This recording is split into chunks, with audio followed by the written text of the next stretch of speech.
one and all, and listen to tales of excitement and adventure. Tales of daring heroes, savage monsters, and bards who just couldn't keep it in their pants. Tales of friendship, nobility, drunken foolishness, and unforgettable fun. These are tales of role-playing games, fair listeners, and this is Rollin' Bones. My name is Ryan Howard, and I shall be your guide.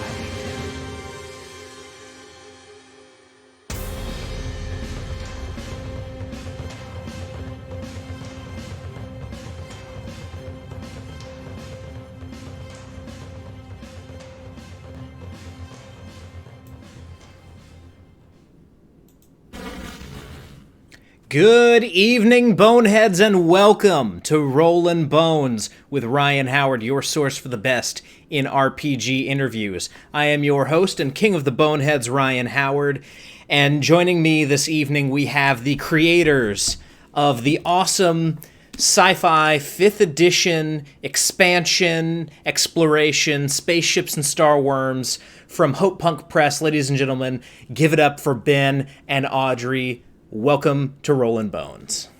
Thank you so much for having us, Ryan. Yeah.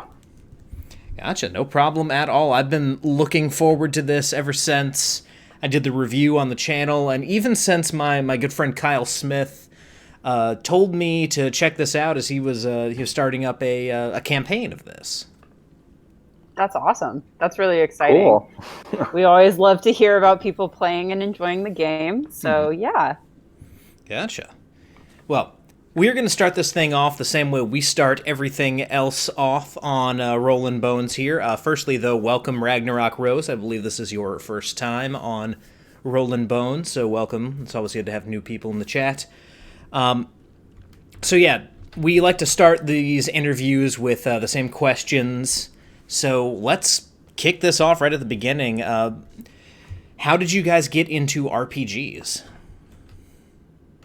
Oh man, my history is way shorter than Ben's because Ben was my gateway drug for RPGs. So I started playing. I had one really terrible experience in high school with some coworkers, and it was like a homebrew system that was like very weird, and I was the only girl at the table, so a whole thing in high school, and then never touched an RPG again until I got to college. And some of my friends were going to play a game with Ben, who I didn't really know at the time, and they said, "We think that you would really enjoy this." And I said, "Okay, sure, tell me what to do." So I made my first Pathfinder character, because that's what we played in, and that's like 7 years ago now, something like that, and just never looked back. Yeah, Sweet. and on my end, my dad brought me into playing when I was real young as a kid, and pretty much played with him and some friends of mine exclusively up through high school.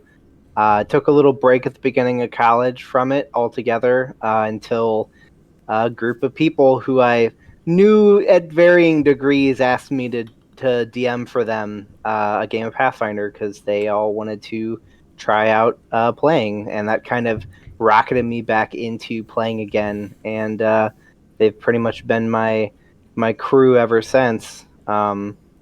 Ever expanding, always ever expanding. Always changing. Absolutely. Gotcha. So of all the games that y'all have played over the years, if you had to pick a favorite, what would you say that would be? Okay, now is this system or is this like campaign? The system. System, okay. I won't ask you to choose between your GMs. That's cruel. I mean, my GM has largely been Ben, so it's not too bad for me. Pretty easy. But yeah, system, I got to think about that. Man.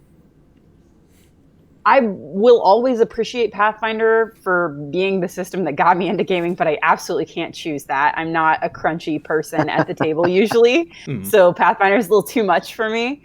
I don't know. I might just have to go with what I've been playing lately, which is a lot of Monster of the Week. So it's powered by the Apocalypse D6 system, and just has a really fun mechanic. And I've always been a fan of like Monster of the Week style shows, and so it's been an interesting one to play. So for right now, I have to say that that's definitely top of the list, but no promises that it'll stay there.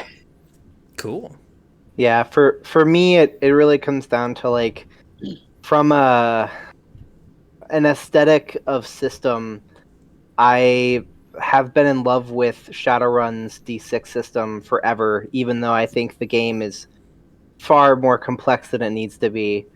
But I mean, generally, I probably have to give it to the thing that I play the most, which is 5th edition and its ancillary surrounding games, just because it's simple, easy to pick up, easy to teach to people, and those are all really important things for me, since I usually end up being the one who teaches them how to play.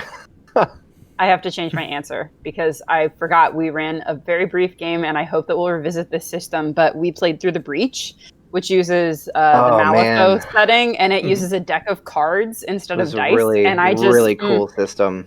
It was really fun. Very cool. It was a really nice change of pace after we had been playing 5e for like several consecutive campaigns. Yeah, it was just a fresh one, and we kept it short and sweet, but I really hope that we'll use that system again sometime because it was a blast. Absolutely. I've not played in a system that uses cards instead of dice. I've played a lot of Savage Worlds, which uses cards and dice. Right.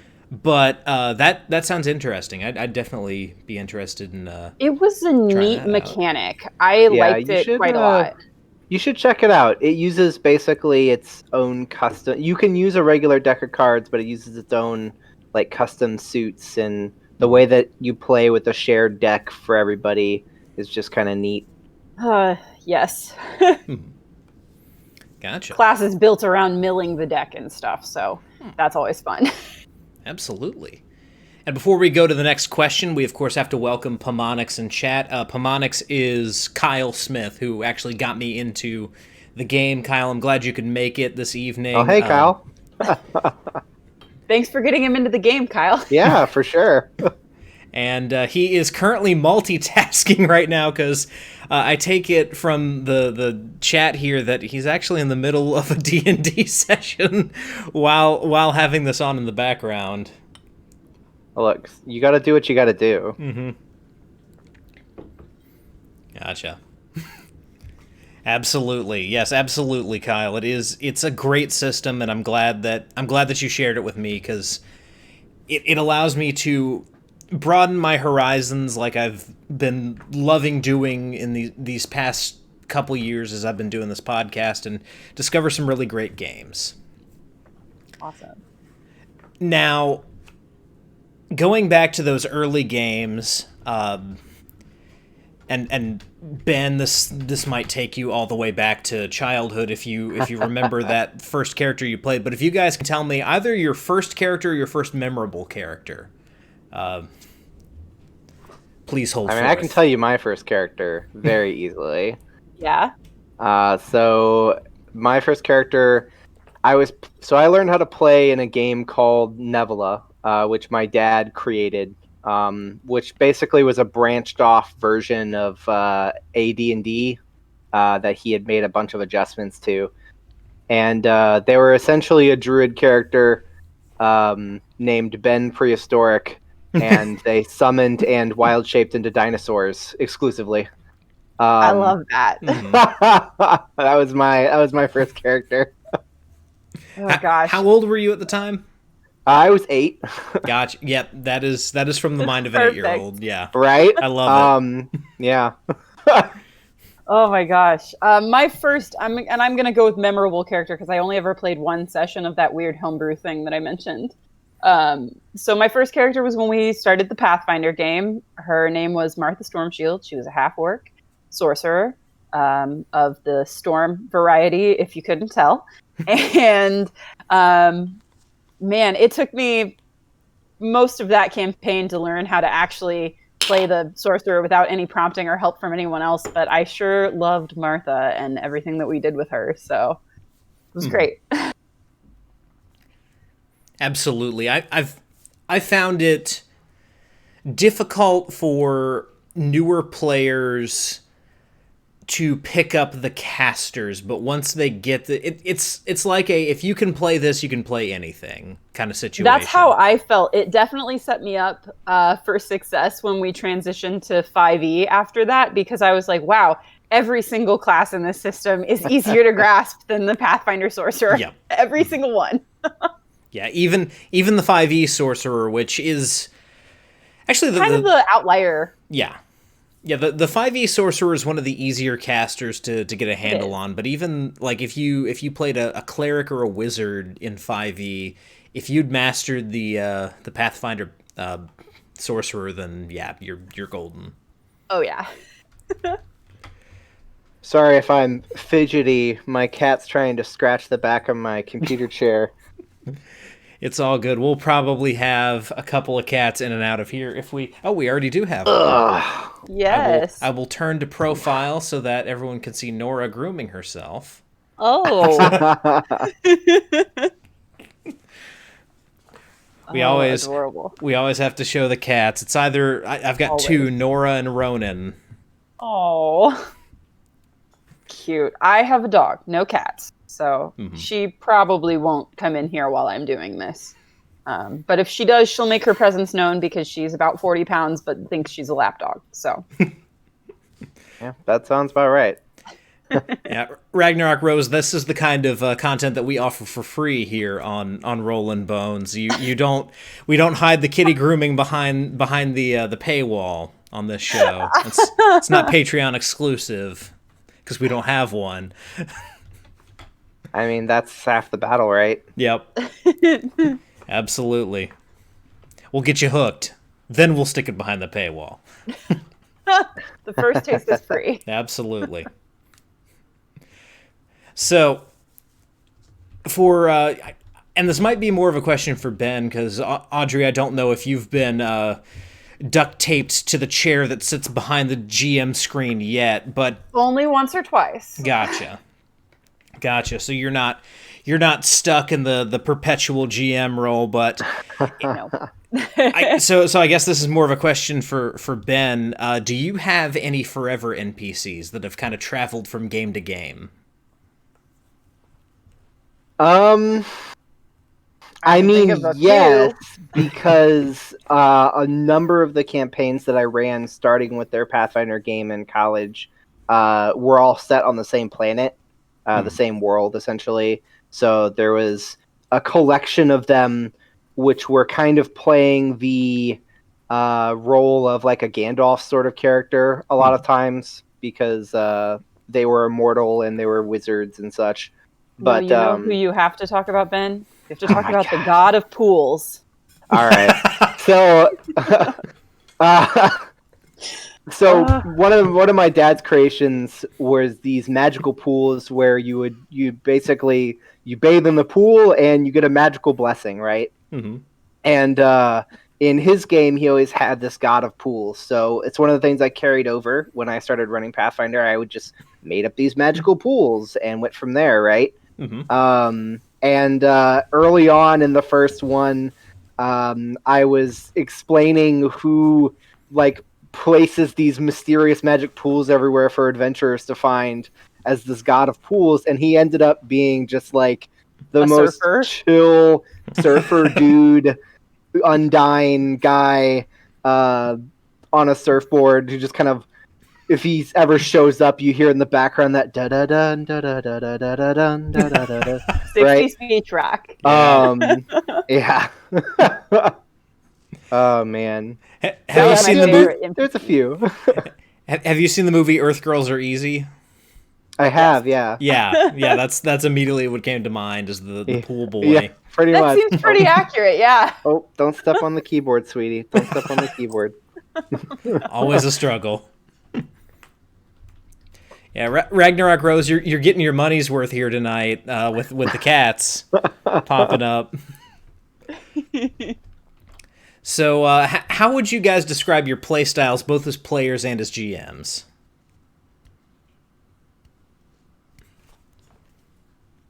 As a player, I know that I personally am extremely narrative. Oh, also I forgot. So Nano Boost is in the chat. That's my husband. He also has encountered the god of pools. We forgot to say his name. It's Brosidon, king of the Broshen. I love it. Oh, that's true. It is Brosidon. Can't leave that detail out, Ben. King of the Broshen. But yeah, as a player, I definitely really lean into the narrative. I tend to be very roleplay focused as a player, and I do my best to branch out, but I enjoy playing social characters for that reason. Mm-hmm. So I would have to think more about my GM style. Your GM style is the same as your player style. Is it? It's still mostly very narrative focused, very dialogue focused? I try to not, dialogue focused. That's what I would say, because I try to not make it like cutscene-y when I'm GMing, right? Like I want you to still have the control, but I definitely, as a GM, am like, I drew this map half an hour before session, and I have a loose collection of like names and places, and we're just going to see what happens, and I'm going to throw it all together, and 90% of my voices are made up on the spot. Gotcha. So in that regard, I am vastly different from my playstyle, which is to say I prepare a lot and I have a lot of details figured out about my characters when I'm playing. But when I'm GMing, I'm just like, here's the framework. Let's make it happen. Mm-hmm. So fast and loose. Gotcha. Honestly, Audrey and I are pretty similar players, just by the nature of our enjoyment of the RP side of tabletop games. You like a little more crunch than me. I was to say, I can't say that I don't like any crunch. I do enjoy some of the crunchier systems, but for me, it's like I have this character concept, and if mechanically I can't execute on what the flavor of what my character is and should be, then I feel bad. Mm-hmm. Like it doesn't feel right to me. So like I'll go in and try to figure out the best way to embody whatever I want my character to be after I figure them out from like an RP direction. And as the GM, I tend to do a little more structure. Recent years have been a lot more structured than I used to be. Hmm. I used to do a lot of, it's very similar to what Audrey does generally. Just lean on the improv. Since oh no, don't chew on the wire, sweetie. Since I started writing modules for SNS and everything, and because those have to be so painstakingly like divulged and detailed for the, for someone who isn't me to run them, that's kind of reflected down into the rest of my jamming style, and now I end up having like lists of NPCs everywhere and like actual structured things. Okay, no.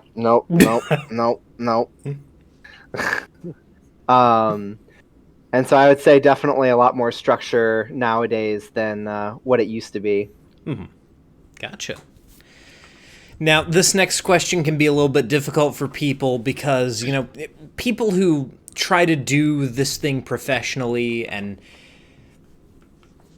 show up on streams like this, we have a lot of fond memories tied up in this hobby. But if you had to pick a fondest RPG memory, what would that be? You're just asking all the hard questions, Ryan.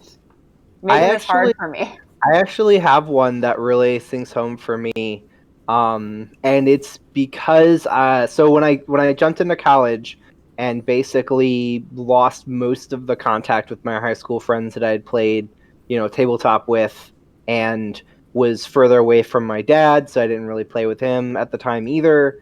I didn't play anything for a couple years, and then I got back into it with like a fury with these guys in that Pathfinder game. And I remember that first session that they played with me really, really well, and how much like screaming there was at like the opening blew twist. The capital city like immediately. It was only the Capitol government building that you all had to get out of, and the bridge. Oh yeah, that's true. But I just will never forget the screaming about the twists that were happening, and one of our friends whose dinosaur companion almost got caught inside the building after I told him that the Ankylosaurus would be fine, and just screaming, "You said he'd be all right! You said he'd make it out!" We were playing in like the common area of the dorm. There were like people walking through listening to us. Oh man, yeah, that's a good one. I don't know. For me, I think it's got to be. So we just wrapped up like a really long campaign, and it was basically the culmination of every campaign we'd played in Ben's ongoing setting for a really long time. And I cried a lot, and for once, I wasn't the only person at the table crying a lot, and it was just like a really cathartic game experience to like say goodbye to not only these characters that we had played for 2+ years, but to this setting that we were so familiar with and that we had really, really come to love for a really long time. So it was just a really good moment for me. And I know that at the end of that, we all just kind of sat around in your living room because everybody was like, okay, well, I guess that's it. And it feels different than ending all of the games that we've ended so far. And like, I don't want to go home. And, and so it was just a really nice time, like both with my friends and in the game, like the satisfaction that you get from telling a really good story and telling it collaboratively. Mm-hmm. Yep. My wife Elfie is in the chat, and the dinosaur not making it out definitely tugged on one of he her made it out. We did make it out. Okay. We did make it out. Gotcha. And he survived the rest of the campaign. It was great. Awesome. He wasn't very useful, as most animal companions in Pathfinder weren't, but he definitely had some baller AC. But we loved him. Absolutely. Now, we go from the highest highs to the lowest lows here, because we share the table with all kinds of people. Some of them become our best friends in the whole wide world.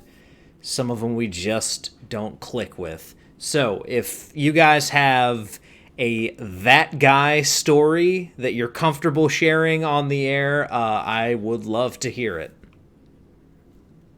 I mean, I have a few, and don't want to call people out or anything, but I've definitely been in real life arguments that started out as in-game arguments and then turned very ugly. Mm-hmm.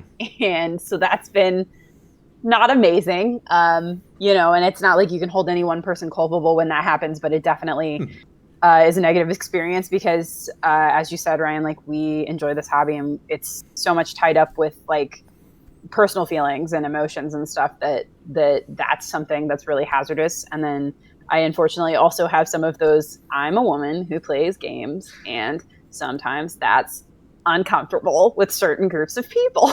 So not to go into details there, but just roleplay that got taken in directions I wasn't comfortable with, and then having to say like, hey guys, I'm out. Like I'm done, So not a great time, but for the most part, I've been with this really tight-knit group of people. So it's been an overall positive for me at the table. Mm-hmm. Gotcha. Yeah. For me, I'm not going to really name names, but there is a experience that I had where one of the players disagreed with how another player was playing their character to such a degree that they felt the need to like punish them in and out of game, like vindictively, to the point where we don't play with that person anymore. And that was pretty rough. It was that was a rough one. Yeah, it's always weird when it turns personal, Mm-hmm. Yeah. But I mean, we all invest a little bit or a lot of bit of ourselves in the characters that we make and play. And it's really important that your table, like, you're all there with the same mindset, because sometimes, when a person is doing a character and that character may or may not actually be that useful versus somebody who's there to play it for the game mechanical aspect, you can really create some friction. Yeah, and it's something that, that particular instance specifically led us to adding a lot of like consent talk at our table and talking about the game out of game to make sure, like, regardless of whether or not you're metagaming, right? Because it's always more important that people are comfortable. Yeah, absolutely. Exactly. And excuse me. You okay over there? Yep. There are... Matt Colville has called this kind of player the optimizer, the one who not only wants to make sure that their character is doing everything that they possibly can, but also wants to make sure that the party is living up to their full potential. Right. And they're, this can be, it can be good. That kind of person typically knows the book very well, and, you know, you can typically turn to them as a resource, but... There's the other side where if this person gets in their head that you're having fun wrong, it turns into a very kind of ugly thing. And Kyle in chat has pointed out, you know, he's got a Discord that's just for discussing how, you know, everyone's feeling about what's going on in the game. That's cool. Yeah, Nano boozed. I am not. Oh, goodness. That's my husband, and I won't apologize for him. Oh, you were not. The thumbs up for the Total Biscuit emote, but you don't want to see what some of my cats have coughed up. Gross. Where can I see the stream as it's happening, Ben? I'm watching it on Twitch. Okay. I shared the link in our friend Discord, but I can drop it in here too. Oh, I see. I must have missed it. I'm just following along because I always like to see what the chat is saying. That's why I wanted to find it, but I couldn't find it. So. Mm-hmm. Gotcha. And I can, for the benefit of anyone who wants to share this out while we're doing this, it's twitch.tv/RollinBonesRyan. Mm-hmm. And if you like what you're seeing, you can go ahead and send that out. Tell people that we're talking Spaceships and Starwyrms this evening, and we would love to have people join. So we've got this last question here before we jump specifically into the Spaceships and Starwyrms talk. This one has flummoxed a couple people, including professional writers. The answer to this question can be as philosophical or sophomoric as you want it to be. If you could put anything on a t-shirt, what would it be? Oh, man. I have a running list. Okay, so you don't know this, Ryan, but I have you've hit the nail on the head. I have a running list of slogans to put on booty shorts. I already have like 4 or 5 pairs. Mm-hmm. Ah, man. I think that one that I would have to go with right now, because it's the one that's been on my mind lately, is a Chungus among men.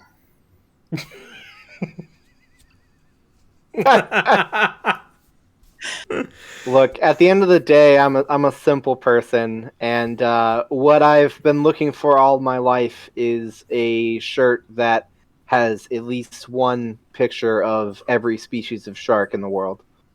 Oh my gosh. Ben's a shark enthusiast. I am, it's true. Sharks are great. Ben, I'm glad you think so. Have you ever had the pleasure of meeting or sitting at the table with Shane Hensley from Pinnacle Entertainment? No. I don't believe so. Gotcha. I don't think so. He is a fellow shark enthusiast, so if you're at the same con as him, you should definitely try to find one of his games. He's usually running Deadlands. Okay. He's cool. the creator of Deadlands. But if you find him, he'll definitely talk sharks with you. He's a shark enthusiast as well. I will keep that in mind as soon as COVID ends and I'm going to cons in person again. Mm-hmm. Absolutely. Ragnarok Rose is putting the slogan out there. Now, I do have to ask you, do you want this to be a Chungus Among Men or a Chungus Among Us? Oh, God, that's even better. A Chungus Among Us? That's, I think it's got to be that one. That's even better. Glad to be of assistance. I'm a sucker for the rhymes.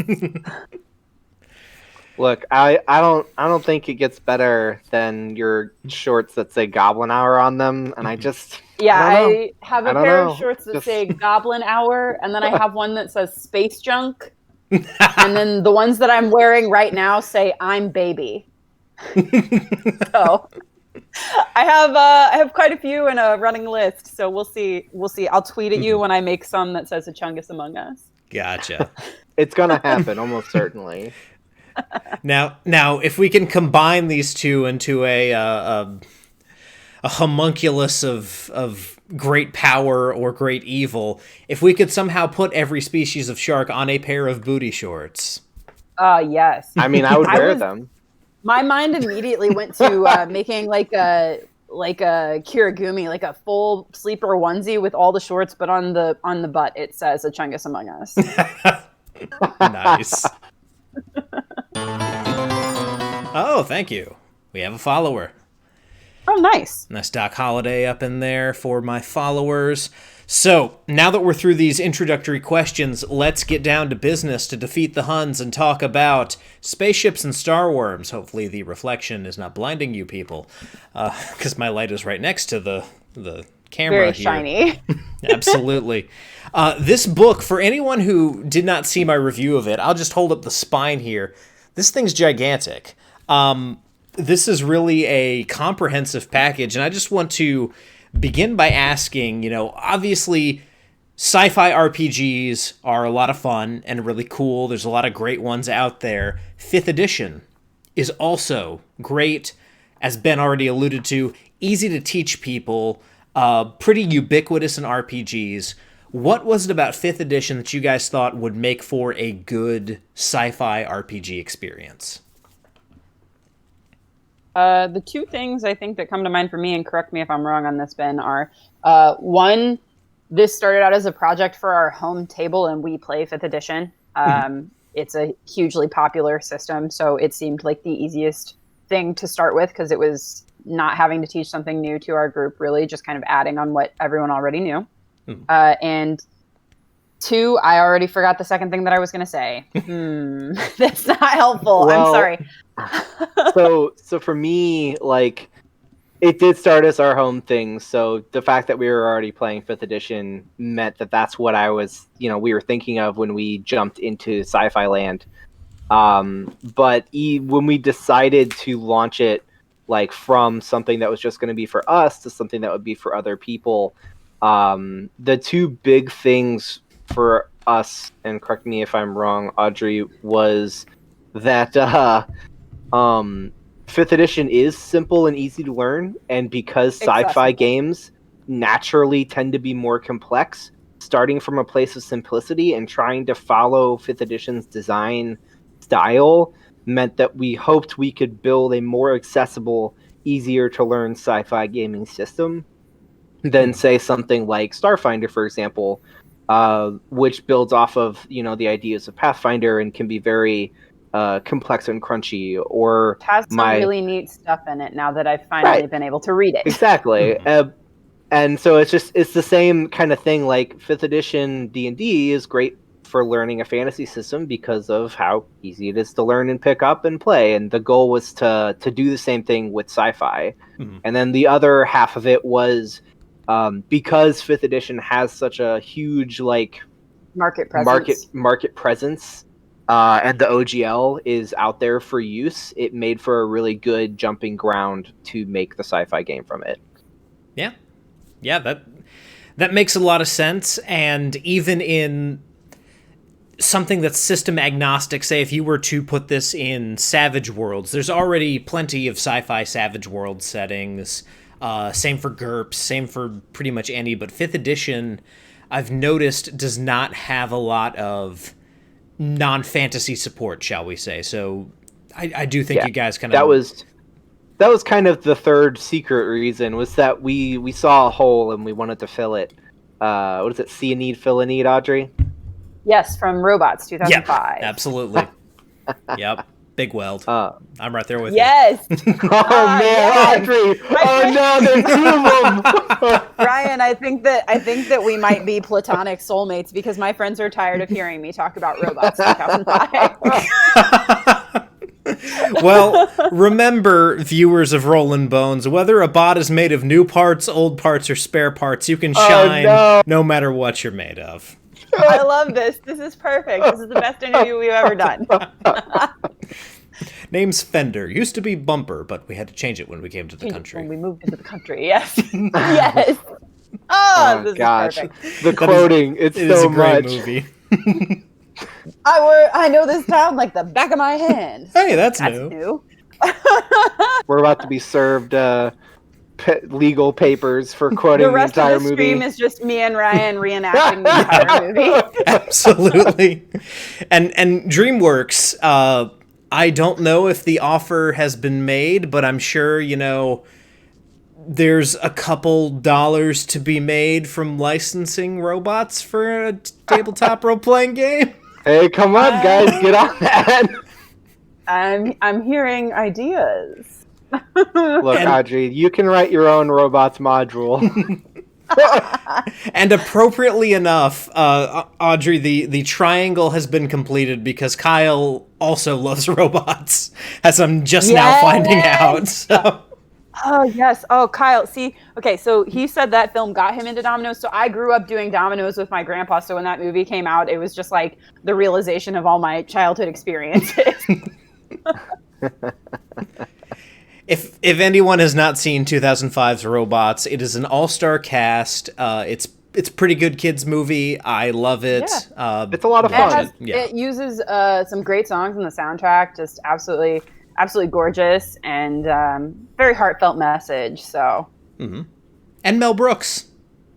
Yep. And Robin Williams and Halle Berry, Ewan McGregor. Yeah. Paul Giamatti. Yeah. Drew Carey, Amanda everyone. Bynes. Yeah, Drew Carey was in it. You're right. Yeah, there's a whole bunch of people. It's a great movie. Stanley Tucci. Mm-hmm. A lot of people. Yeah. Absolutely. Yeah, Elfie, that movie is on our shelf, so we're watching it. Can't believe we haven't watched it up until this point. Oh, you gotta show her. You gotta. This will be the last thing I say about robots. I can't promise that the conversation will move back to it. But that's one of those movies that I rented from Blockbuster, and it just it didn't get returned at some point, so we just ended up having to buy it. So that's how it came into my possession. That's perfect. From the latter days of Blockbuster. Oh, yeah.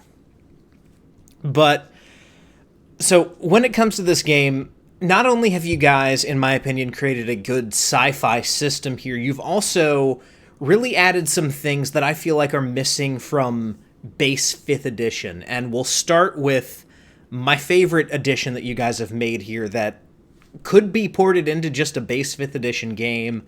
That being the Marshal class. That is something that I really feel like has been missing from D&D. I never got to play 4th edition, but the Warlord was a similar notion. I think there's a similar thing in Pathfinder as well. But that kind of battlefield controller is not really present in base 5th edition, so I really have to applaud you guys for adding in that class, because I love it.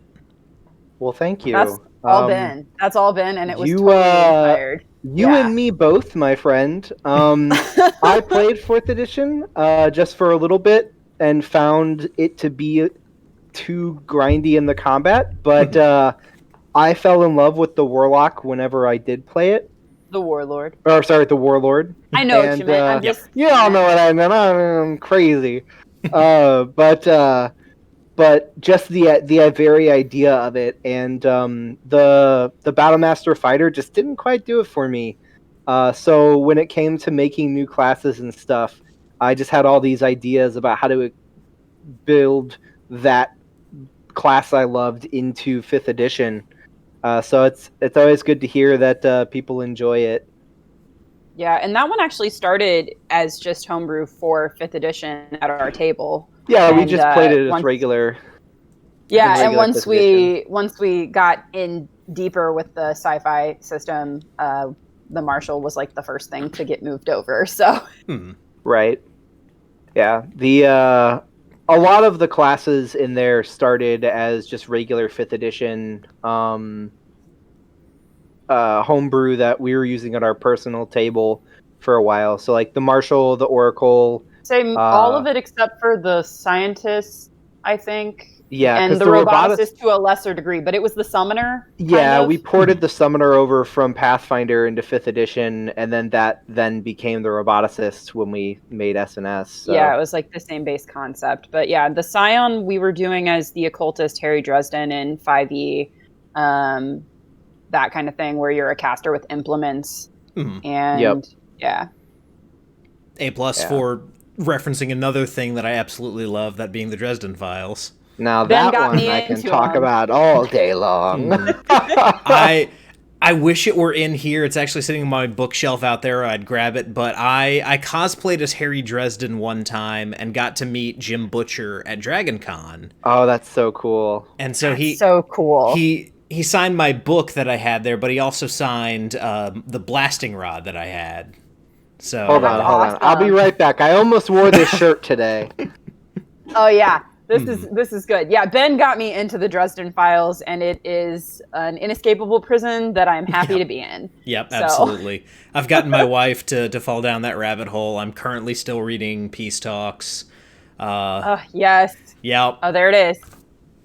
There it is. Yep. So Elfie, my lovely wife, was kind enough to actually bring it in here. It's a shirt that an artist made for me at a con. That's just like from the cover of Deadbeat. Shit. That is cool, Ryan. Yep. Yeah, my blasting rod here, for anyone who didn't see it the first time, Jim Butcher signed. Oh, hell yeah. The handle of it. It's a stick. It's a stick that I sanded, but it's got Jim Butcher's signature on it. So that's what matters. It's essentially awesome. A legendary magic item at this point. So that's awesome.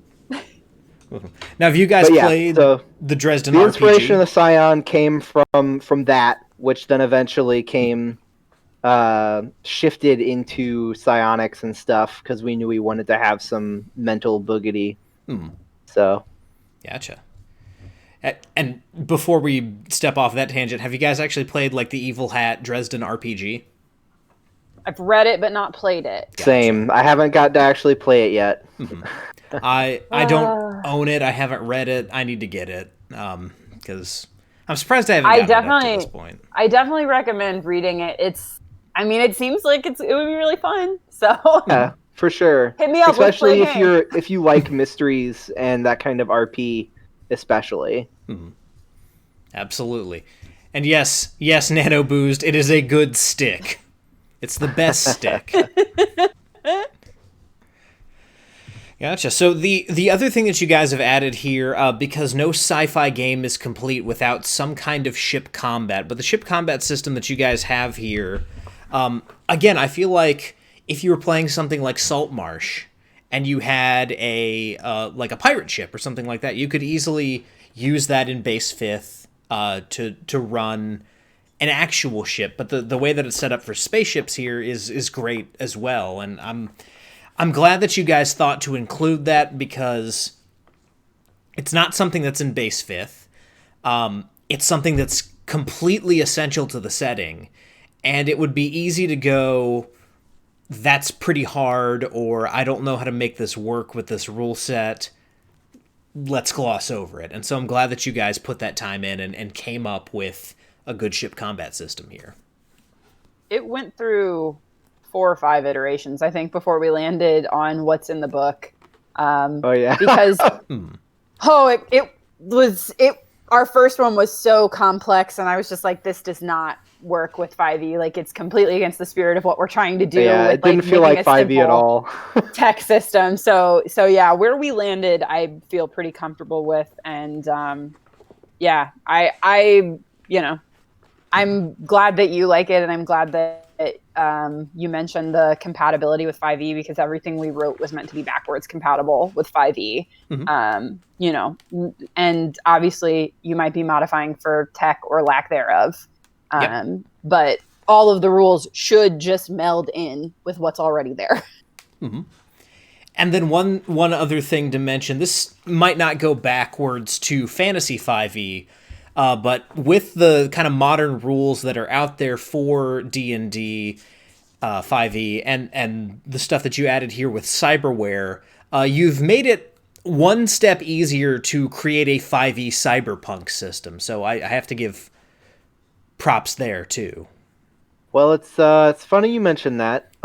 So I mentioned Shadowrun earlier, and both of us are pretty avid fans of the cyberpunk genre. And so one of the planets, and therefore the species of that planet, our city world, Kygor, is based off of the setting of Cyberpunk. Gotcha. And our upcoming module that we're gonna It's publishing. Well, it should be publishing October, but it'll be end of Should be. October, early November, somewhere around there. barring any major issues.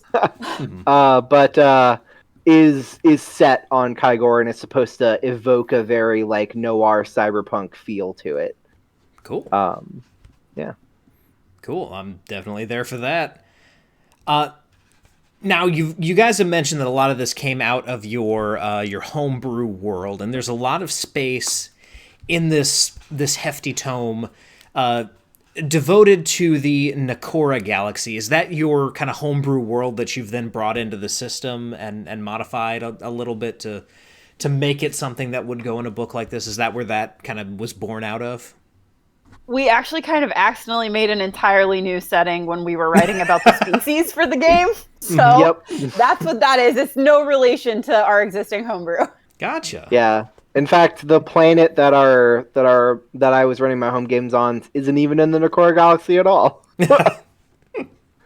But it was, as Audrey said, like originally I think we started somewhere around like setting agnostic, and then slowly we tried to, and then as we were building the species, more and more stuff. Yeah, we were building the species and in trying to move away from this is just a space elf, this is just a space dwarf. We were trying to make like the lore of the species more rich, and it just kind of naturally gave birth to this setting. So it all rolled out from there, and there's a lot of it. Mm-hmm. And then we just kind of expanded. Yeah.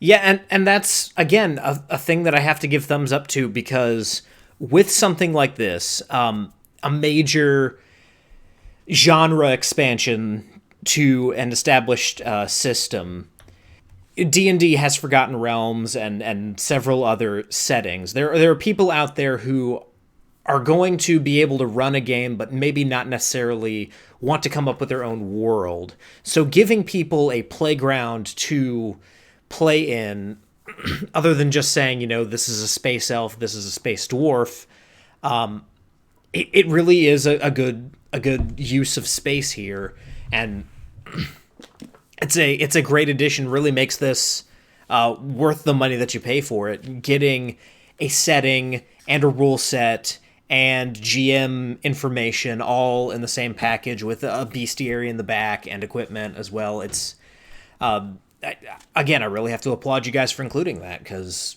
it's a resource that a lot of people will value. Well, thanks. Yeah, thank you very much.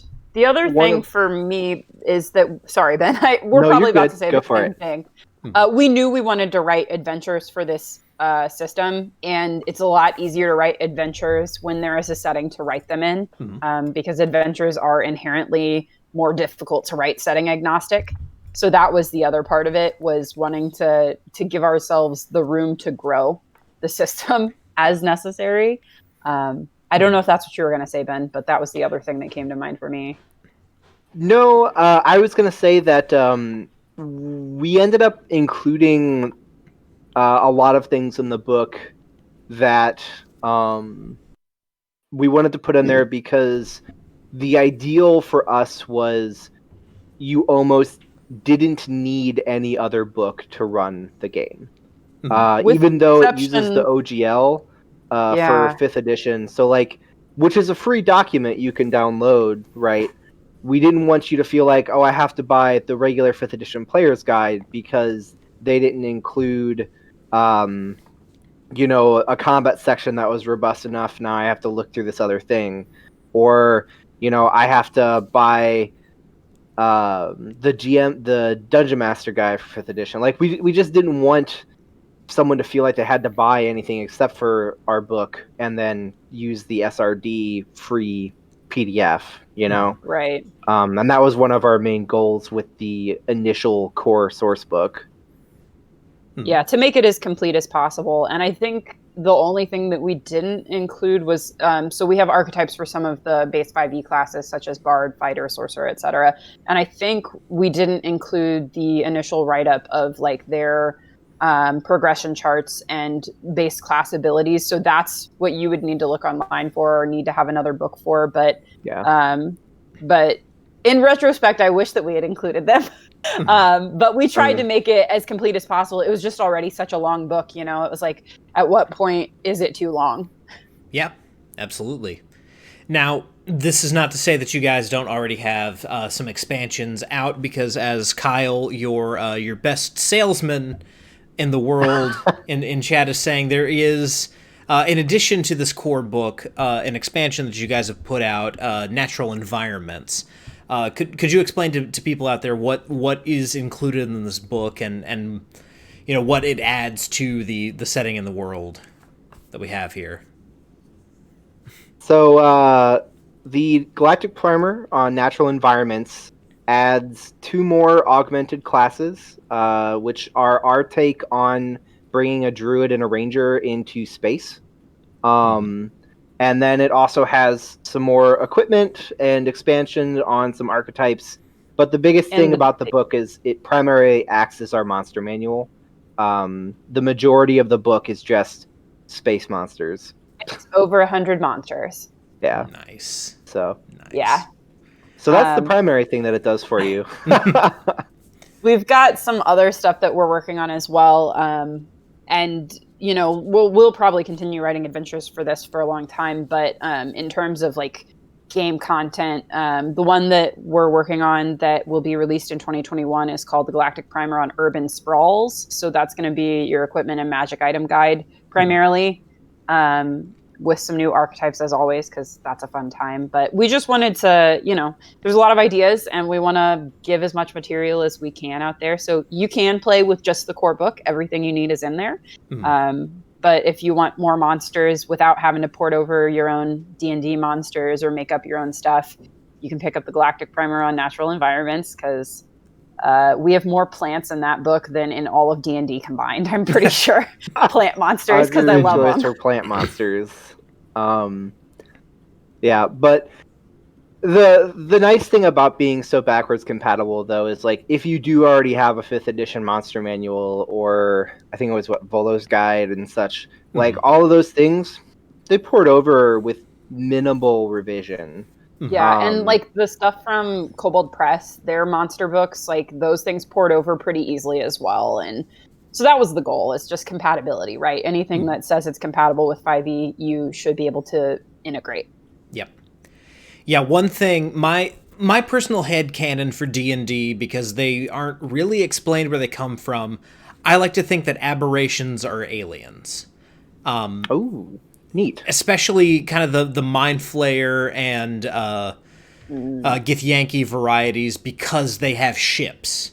But I even like to think of beholders as aliens, just because no one really knows where they came from, and they're so foreign to the world of D&D.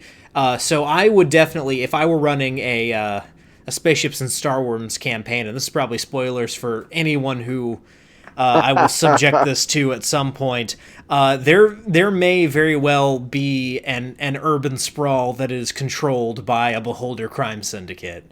I love that. A space deep, if you will. Yeah, I mean, the Beholder is probably my favorite tabletop monster of all time. And I'm just sad that it's a proprietary thing, so we can't utilize it in any way. I wish that the OGL included some of those monsters, but I know why, because they are very unique creatures. I personally love Displacer Beasts, but we can't have Displacer Beasts. So just a few things we missed out on because we're trying to work within the OGL, but you definitely encourage you to put a beholder you can in your home game. Yep. We encourage you, put those beholders, put that entire planet of sentient alien beholders with their oligarchy out in the outer reaches, and woe to the players that find that planet.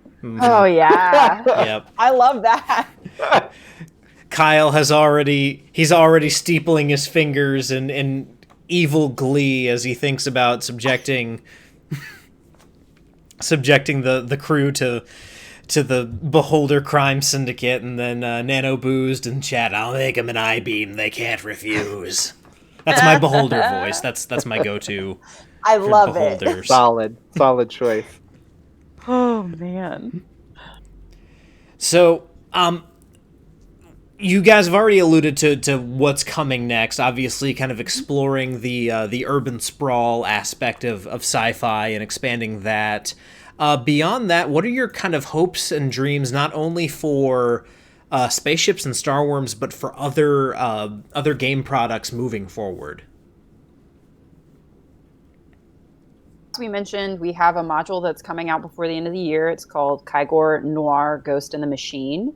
So that'll be a nice, fun cyberpunk mystery module. And that was actually suggested by Diane, who is one of our Kickstarter backers. So we've been really excited to work with her on that and to get that out this year. So that's really exciting. And then the Urban Sprawls book, hopefully next year.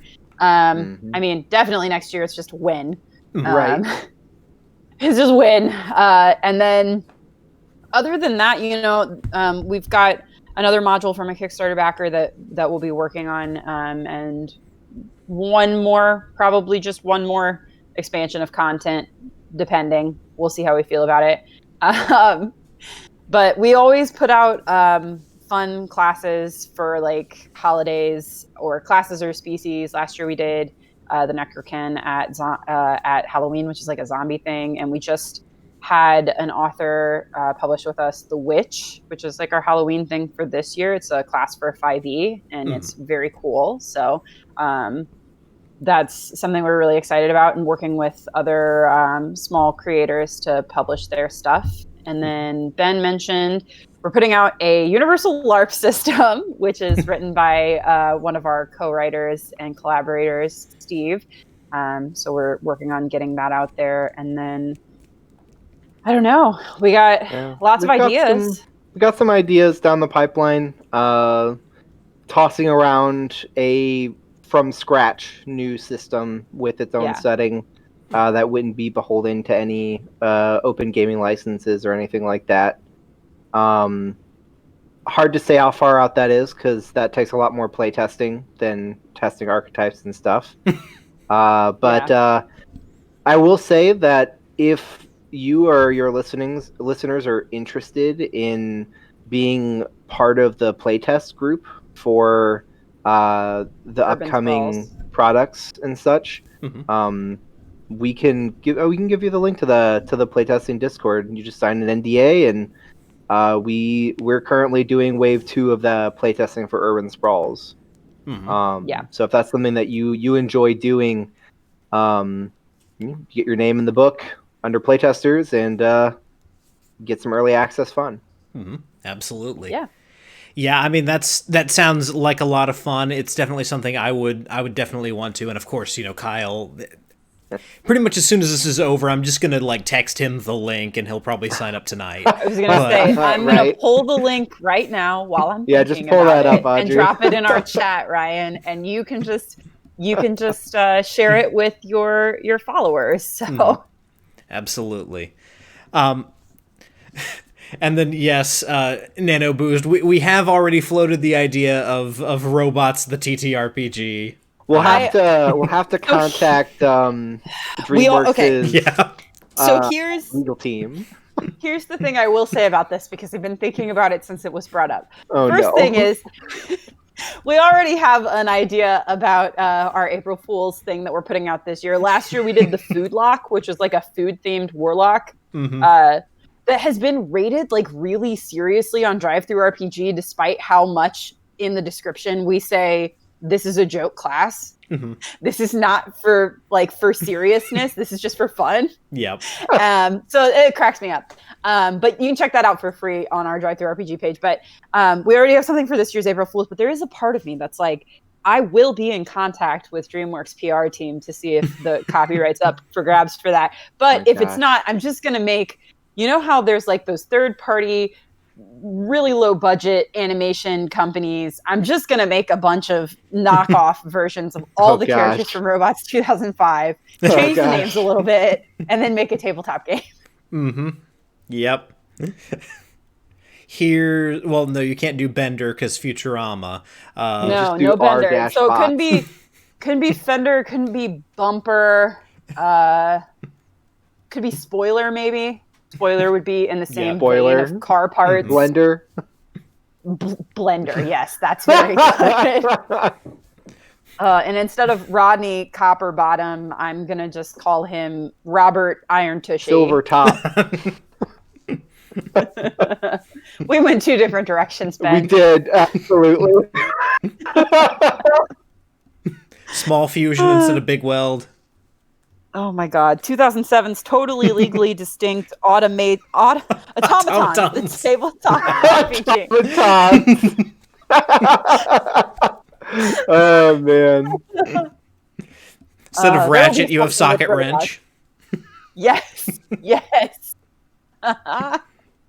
Oh, it's too good. Gotcha. Well, it's say to this. It's been great to discuss this game. One thing I always feel the need to bring this up whenever I review someone's RPG and then bring them on the show. I do apologize for the comment about this looking like a textbook at times. That's just kind of become my persona. Is when I review a game, I end up talking about ways in which an RPG book ends up resembling a textbook. They have a lot of similarities, so yes. I understand. It's a lot in common. Mm-hmm. And I mean, one of the things we were really excited for from the Kickstarter was being able to afford and put additional art in there, because some of it was just royalty-free stuff, first so it draft was essentially was just... placeholders. Yep. Oh, what a time. Yeah, I mean, I've talked to people. I talked to one guy who he had this big art budget, and he decided instead of going with smaller or more pieces from kind of less expensive artists to fill out the book, he was going to commission these kind of big, grand pieces. So throughout the book, you've got these like amazing splashes of what he's got going on, these big pictures, but then you turn the page and he's describing a desert environment, and he's got a stock photo of like a dune in the desert. And with the framing of the book and the stock photo of this dune and the text underneath it, I was like, this looks like a Prentice Hall science book. Yeah. It's always the challenge, right? Yep. Look, I will say this, though. Each of our galactic primers has a bit of a theme, and I have considered science textbook as a theme for the for the project after the Urban Sprawls book. Mm-hmm. God, the Urban Sprawls book, will just tell you, teaser-wise, since our most urban space in the Nakora Galaxy is the planet Kygor, Citywide Planet, it is a sort of guidebook / yellow pages of Kygor is the theme of that one. Full of advertisements for places for different to go. places and locations on Kygor. Yeah. And stuff like that where it's, you know, a stylistic choice can end up being pretty cool. Yeah. I'm always reminded of, I think it was the Chrome manuals for I don't know if it was Shadowrun or Cyberpunk, where it was basically set up like it was reviews on the internet.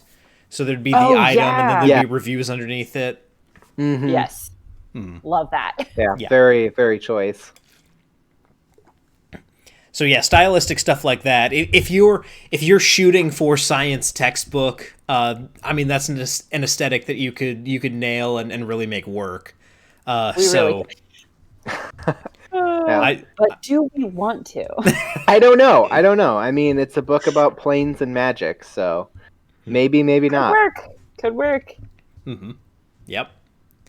Well, guys, this has been a ton of fun talking with you. As we're getting towards kind of the end of our time here, what I like to do is give the guests time to kind of shout out all their links and places where people can find them. We've got your Twitter feeds here on the stream itself. So anything you want to promote, any links you want to direct people towards, go ahead. It is your floor. All right, Ben, I'm just going to do my usual spiel. Yeah, go for it, Audrey. Okay, so You're we well- are at Starwyrms on Twitter. You can find us /Starwyrms on Facebook, or just search Spaceships and Starwyrms on Facebook. We also have pages for the publisher as a whole. So on Twitter, that's HopePunk P, and on Facebook, that's /HopePunk Press. We have a website, hopepunkpress.com. It is in terrible shape. Please don't judge me. I'm working on an overhaul right now, so it's kind of gross right now. But all of our stuff is there. Our drive-through RPG page, you can just look for HopePunk Press. You'll find all of our stuff, including the Witch, which, as we said, is a class for 5e.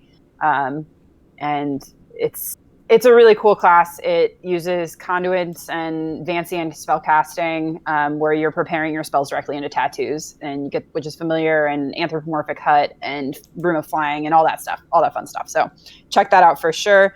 We stream every other Wednesday, so our next stream won't be this week, but it'll be next week Wednesday. You can find us on Twitch at /Starwyrms. We have a Tumblr, but that's kind of dead. It's Spaceships and Starwyrms. We're not really on the platform anymore. Yeah. There's a subreddit for Starwyrms that you can go to. Not a whole lot hop in there, but if you post questions there, we definitely will answer them. And then, of course, if you're interested, you can always join the Spaceships and Starwyrms public Discord. Lots of people hanging out, talking about the character concepts, fun science stuff. Today we were talking about life.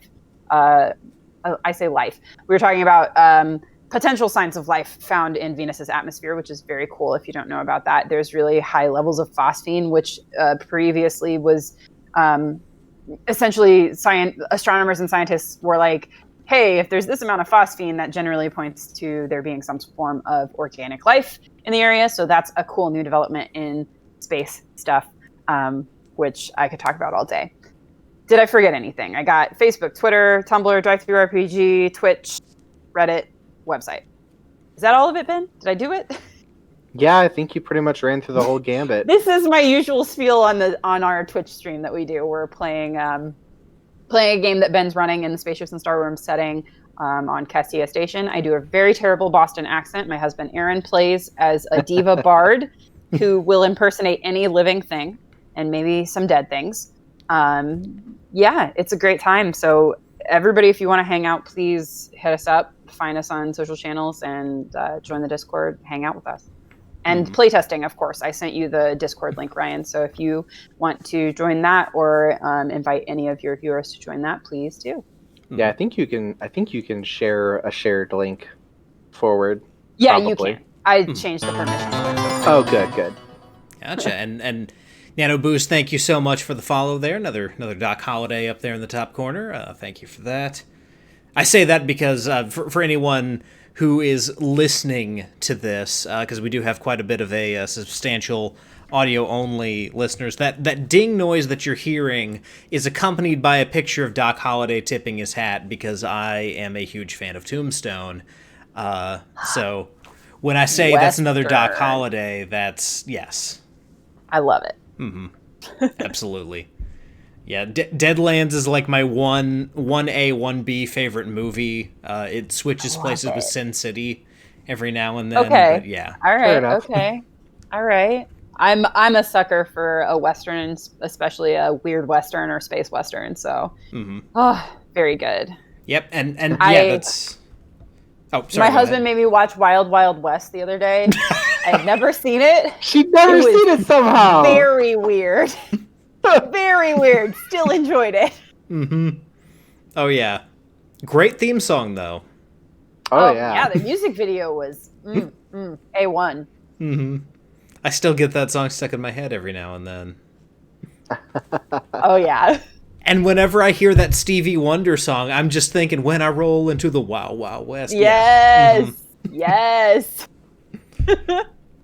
So good. And that's another thing that you guys can do if with Spaceships and Starwyrms, if you are a Western fan and like your Cowboy Bebops and your Fireflies, you can definitely do that with this thing. So one more time, Spaceships and Starwyrms is great.